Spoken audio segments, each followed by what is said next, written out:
ಆತ್ಮೀಯ H16 news ಅರ್ಥಾತ್ ಹೇ ಸೀತಾರಾಮ್ ನ್ಯೂಸದ ವೀಕ್ಷಕರೇ, ನಾನು ನಿಮ್ಮವ ಎಂ ಆಯುಧ ಮಲ್ಲಪ್ಪ ಜೊತೆ ಅವರು. ತಾವು ಈಗ ಸುದ್ದಿಗಳ ಲೋಕಕ್ಕೆ ಎಂಟ್ರಿ ಹೊಡಿತಾ ಇದ್ದೀರಿ. ಈ ಸುದ್ದಿಗಳನ್ನು ಪ್ರತಿಯೊಂದು ನೋಡೋ ಜೊತೆಗೆ ನಿಮ್ಮ ಅಭಿಪ್ರಾಯಗಳನ್ನು ಹಂಚ್ತಾ ಇರಿ. ಯಾಕಂದರೆ ಈ ಸುದ್ದಿಗಳು ನಿಮಗಾಗಿ, ನಿಮ್ಮ ಬದುಕಿಗಾಗಿ, ನಿಮ್ಮ ವೈಚಾರಿಕೆಗಾಗಿ, ನಿಮ್ಮ ತಿಳುವಳಿಕೆಗಾಗಿಯೂ ನಿಮಗೂ ಗೊತ್ತು, ಜೊತೆಗೆ ನಮಗೂ ನಿಮ್ಮೊಂದಿಗೆ ಇದೊಂದು ಮಾತಾಡುವಂಥ ಜೊತೆಗೆ ಸುದ್ದಿಗಳನ್ನು ಬಿಡುವಂಥ ಕೆಲಸ. ಈ ಕೆಲಸದಲ್ಲಿ ನಾವು ನಿಮ್ಮೊಂದಿಗಿದ್ದೀವಿ ಅಂತ ಹೇಳ್ತಾ ನೋಡ್ತಾ ಇರಿ ಈ ಸುದ್ದಿಗಳನ್ನು.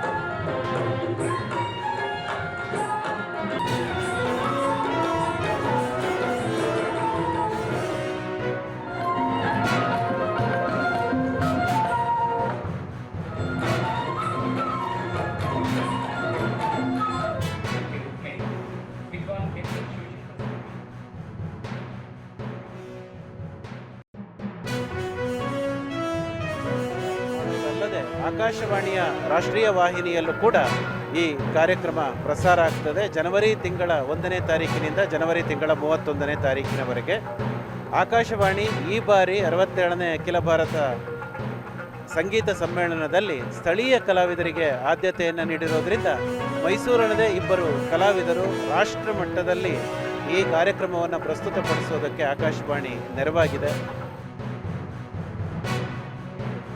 ಮೈಸೂರು ಆಕಾಶವಾಣಿಗೆ ತನ್ನದೇ ಆದಂಥ ಸಂಗೀತ ಕ್ಷೇತ್ರಕ್ಕೆ ಒಂದು ವಿಶೇಷವಾದಂಥ ಸ್ಥಾನ ಇದೆ. ಮೈಸೂರು ಆಕಾಶವಾಣಿ ಏನಾದರೂ ಒಂದು ಕಾರ್ಯಕ್ರಮ ಸಂಗೀತ ಆಯೋಜನೆ ಮಾಡ್ತಂತಂದರೆ ಅಲ್ಲಿ ಜನ ಕಿಕ್ಕಿರಿದು ತುಂಬಿರ್ತಾರೆ. ಅದಕ್ಕೆ ಈ ದಿನದ ಸಂಗೀತ ಸಮ್ಮೇಳನವೇ ಸಾಕ್ಷಿ. ಬಹುಶಃ ಜಾಗನೇ ಇಲ್ಲ, ನಿಂತು ಹಿರಿಯರು ಕಿರಿಯರು ಮತ್ತು ಮಕ್ಕಳು ಮೊಮ್ಮಕ್ಕಳು ಬಹುಶಃ ಮೈಸೂರು ಆಕಾಶವಾಣಿ ಅಂತ ಆಯೋಜನೆ ಮಾಡ್ತು ಅಂತಂದರೆ ಕಾರ್ಯಕ್ರಮವನ್ನು ಕೂತು ನಿಂತು ಅಲ್ಲಿ ಇಲ್ಲಿ ಸುತ್ತಮುತ್ತ ಅಂತ ಕೇಳ್ತಾ ಇದ್ದಾರೆ.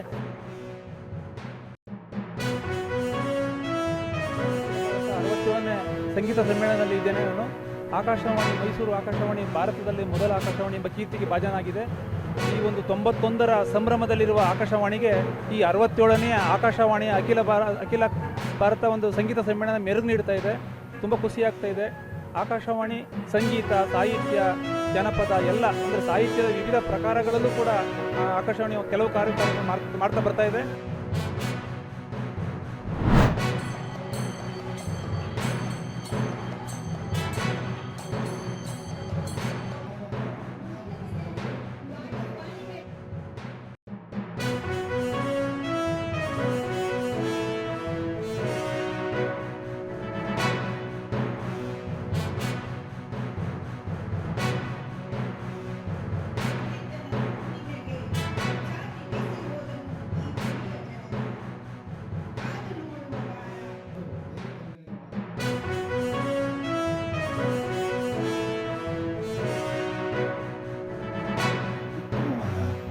ಬೆಳವಣಿಗೆ. ಈ ದಿನ ಸಮ್ಮೇಳನದಲ್ಲಿ ನಾನು 5 ಪುಸ್ತಕಗಳನ್ನು ಬಿಡುಗಡೆ ಮಾಡಿರುತ್ತೇನೆ. ಈ 5 ಪುಸ್ತಕಗಳು ಕರ್ನಾಟಕದಾದ್ಯಂತ ಎಲ್ಲ ಭಾಗಗಳಿಂದ ಬಂದಂತಹ ಕವಿಗಳ ರಚನೆಯಾಗಿದೆ. ಆ ಪುಸ್ತಕವನ್ನು ಬಿಡುಗಡೆ ಮಾಡಿ ನನ್ನ ಮನಸ್ಸಿಗೆ ತುಂಬ ಸಂತೋಷವಾಗಿದೆ. ಇಂತಹ ಪ್ರಯತ್ನಗಳು ಆಗಾಗ ನಡೆಯುತ್ತಿರಲಿ. ಇದು ಕನ್ನಡದ ಬೆಳವಣಿಗೆಗೆ ಅತ್ಯವಶ್ಯಕ ಎಂದು ಹಾರೈಸುತ್ತೇನೆ.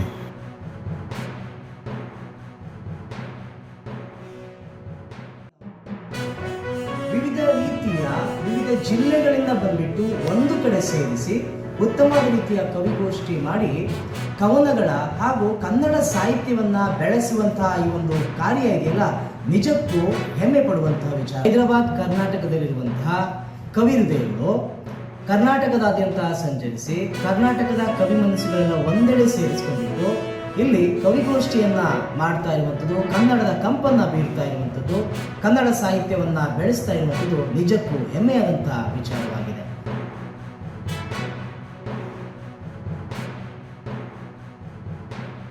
ತಮಿಳುನಾಡು ಪ್ರದೇಶಕ್ಕೆ ಬಂದು ಈ ಸಾಗರದಲ್ಲಿ ಅವರದ್ದೇ ಆದ ಒಂದು ಕಾವ್ಯಗೋಷ್ಠಿಯನ್ನು ನಿರ್ಮಾಣ ಮಾಡಿ ಅದರಲ್ಲಿ ಗಜಲಿಗೂ ಅವಕಾಶವನ್ನು ಮಾಡಿಕೊಟ್ಟು ಈ ಛಂದಸ್ಸಿನ ಗುಣವುಳ್ಳ ಕಾವ್ಯಗಳ ಜೊತೆಗೆ ಗಜಲನ್ನು ಸೇರಿಸಿ ಒಂದು ಒಳ್ಳೆಯ ಕಾರ್ಯಕ್ರಮವನ್ನು ನೀಡಿದ್ದಾರೆ. ಗಡಿನಾಡಿನ ಸಾಹಿತ್ಯ ಪ್ರೇಮಿಗಳು ಮಲೆನಾಡಿಗೆ ಬಂದು ಸಾಹಿತ್ಯದ ಬೆಳವಣಿಗೆಯನ್ನು ಮಾಡ್ತಾ ಇರುವುದು ಒಂದು ಒಳ್ಳೆಯ ಹೆಮ್ಮೆಯ ವಿಚಾರ ಅಂತ ಹೇಳಲಿಕ್ಕೆ ಎಲ್ಲರೂ ಹೇಳಿದ್ರೆ ಹೈಕಮಾಂಡ್ ಏನು ಹೇಳುತ್ತೋ ಅದನ್ನು ಕೇಳ್ತೀವಿ ಅಂತ ಹೇಳಿದ್ದಾರೆ. ಮುಖ್ಯಮಂತ್ರಿಗಳೇ ಆ ಮಾತು ಹೇಳಿದ ಮೇಲೆ ನಾವೆಲ್ಲರೂ ಅವ್ರು ಹೇಳಿದಂಗೆ ಕೇಳೋಂಥವ್ರು. ಮುಖ್ಯಮಂತ್ರಿಗಳು ಉಪಮುಖ್ಯಮಂತ್ರಿಗಳು ಹೇಳಿದಂತೆ ಕೇಳೋಂಥವ್ರು. ನಾವು ಏನು ಹೇಳ್ತಾರೆ ಅದನ್ನು ಕೇಳ್ತೀವಿ. ಸಹಿ ಸಂಗ್ರಹ ಆಗ್ತದೆ ಅಂತ ಏನು ಬೆಳವಣಿಗೆ ಇಲ್ಲ. ಮಾಧ್ಯಮದೊಳಗೆ ಸಹಿ ಸಂಗ್ರಹ ಆಗತ್ತೇವೆ. ಯಾವುದೂ ಸಹಿ ಸಂಗ್ರಹ ಆಗಲಿ ಮತ್ತೊಂದಾಗಲಿ ಎಲ್ಲ ಮಾತಾವು ಎಲ್ಲ ಸುಳ್ಳು. ಬಿ ಜೆ ಪಿಯವರು ಸೃಷ್ಟಿ ಮಾಡೋದಂಥ ಕೆಲಸ. ಸಹಿ ಸಂಗ್ರಹ ಇರ್ಬೋದು, 50 ಕೋಟಿ ಇರೋದು. ಪ್ರಹ್ಲಾದ್ ಜೋಶಿ ಅವರಿಗೆ ನಾನು ಹೇಳ್ತೀನಿ ಏನು ಕಾಂಗ್ರೆಸ್ನವರೇ ಬೇಕಾಗಿಲ್ಲ. ಅವ್ರು ನಾವು ಅವ್ರಿಗೆ ಬರ್ತೀವಂತ ಕಾಲ್ತಿ ಕೇಳಕತ್ತಿಲ್ಲ. ಅವ್ರು ಯಾಕೆ ಬರೋಕ್ಕೆ ನಾವು ಕರ್ಕೊಳಲ್ಲ ಅಂತ ಅವ್ರದ್ದು ಅಂತ ಹೋಗ್ತೀವಂತ ಕಾಲ್ತಿ ಕೇಳಕತ್ತೀವೇನು? ಈ ಬಿ ಜೆ ಪಿಯವರಿಗೆ ಹಸ್ತು ಕುಂತಾರವರು. ಅವ್ರ ಬಗ್ಗೆ ಹೇಳಿಕೆಯನ್ನು ಹೇಳೋಂಥ ಅವಶ್ಯಕತೆ ಇಲ್ಲ. ನಾವು ಯಾರ ಹತ್ರ ಹೋಗೋಂಥ ಪ್ರಶ್ನೆ ಇಲ್ಲ. ನಮ್ಮ ವ್ಯವಸ್ಥೆ ಒಳಗೆ ನಮ್ಮ ಮುಖ್ಯಮಂತ್ರಿಗಳು, ನಮ್ಮ ಹೈಕಮಾಂಡು, ನಮ್ಮ AICC ಅಧ್ಯಕ್ಷರು, ನಮ್ಮ ವಿರೋಧ ಪಕ್ಷ ರಾಹುಲ್ ಗಾಂಧಿಯವರು, ವಿರೋಧ ಪಕ್ಷ ನಾಯಕ ರಾಹುಲ್ ಗಾಂಧಿಯವರು, KPCC ಅಧ್ಯಕ್ಷರು, ಮುಖ್ಯಮಂತ್ರಿಗಳು ಗಟ್ಟಿಯಾಗಿದ್ದಾರೆ, ಭಾಳ ಸಮರ್ಥರಿದ್ದಾರೆ. ನಮ್ಮದ್ರ ಸಣ್ಣ ಪುಟ್ಟ ಯಾವಾಗ ಇವ್ರು ಏನಂತಾರಂದರೆ ತಮ್ಮ ಅವಧಿಯೊಳಗೆ ಏನಾಗೈತೆ ಅನ್ನೋದು ಮರ್ತು ಬಿಟ್ಟಾರ ಬಿ ಜೆ ಪಿಯವರು. ಹಿಂದಿನ ಸರ್ಕಾರದಾಗ ಏನೇನಾಗೈತೆ, ಎಷ್ಟು ಸಮಸ್ಯೆ ಮಾಡ್ಕೊಂತಾರೆ, ಎಷ್ಟೆಷ್ಟು ಶಾಸಕರು ಎಲ್ಲೆಲ್ಲಿ ಓಡೋಗಿ ನಿಂತಾರ, ಅದ್ರ ಬಗ್ಗೆ ಮಾತಾಡಂತೇಳು.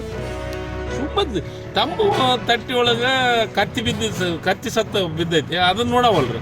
ನೊಣದ ಬಗ್ಗೆ ಮಾತಾಡಕತ್ತಾರ ಬಿ ಜೆ ಪಿ. ಎಲ್ಲರೂ ಹೇಳಿದ್ರೆ ಹೈಕಮಾಂಡ್ ಏನು ಹೇಳುತ್ತೋ ಅದನ್ನು ಕೇಳ್ತೀವಿ ಅಂತ ಹೇಳಿದ್ದಾರೆ. ಮುಖ್ಯಮಂತ್ರಿಗಳೇ ಆ ಮಾತು ಹೇಳಿದ ಮೇಲೆ ನಾವೆಲ್ಲರೂ ಅವ್ರು ಹೇಳಿದಂಗೆ ಕೇಳೋಂಥವ್ರು. ಮುಖ್ಯಮಂತ್ರಿಗಳು ಉಪಮುಖ್ಯಮಂತ್ರಿಗಳು ಕೇಳೋಂಥವ್ರು. ನಾವು ಏನು ಕೇಳ್ತೀವಿ. ಸಹಿ ಸಂಗ್ರಹ ಆಗ್ತದೆ ಅಂತ ಏನು ಬೆಳವಣಿಗೆ ಇಲ್ಲ. ಮಾಧ್ಯಮದೊಳಗೆ ಸಹಿ ಸಂಗ್ರಹ ಆಗತ್ತೇವೆ. ಯಾವುದೂ ಸಹಿ ಸಂಗ್ರಹ ಆಗಲಿ ಮತ್ತೊಂದಾಗಲಿ ಎಲ್ಲ ಮಾತಾವು ಎಲ್ಲ ಸುಳ್ಳು. ಬಿ ಜೆ ಪಿಯವರು ಸೃಷ್ಟಿ ಮಾಡೋದಂಥ ಕೆಲಸ. ಸಹಿ ಸಂಗ್ರಹ ಇರ್ಬೋದು, 50 ಕೋಟಿ ಇರೋದು. ಪ್ರಹ್ಲಾದ್ ಜೋಶಿ ಅವರಿಗೆ ನಾನು ಹೇಳ್ತೀನಿ ಏನು ಕಾಂಗ್ರೆಸ್ನವರೇ ಬೇಕಾಗಿಲ್ಲ. ನಾವು ಅವ್ರಿಗೆ ಬರ್ತೀವಂತ ಕಾಲ್ತಿ ಕೇಳಕತ್ತಿಲ್ಲ. ಅವ್ರು ಯಾಕೆ ಬರೋಕ್ಕೆ ನಾವು ಕರ್ಕೊಳಲ್ಲ ಅಂತ ಅವ್ರದ್ದು ಹತ್ರ ಹೋಗ್ತೀವಂತ ಕಾಲ್ತಿ ಕೇಳಕತ್ತೀವೇನು? ಈ ಬಿ ಜೆ ಪಿಯವರಿಗೆ ಹಸ್ತು ಕುಂತಾರವರು. ಅವ್ರ ಬಗ್ಗೆ ಹೇಳಿಕೆಯನ್ನು ಹೇಳೋಂಥ ಅವಶ್ಯಕತೆ ಇಲ್ಲ.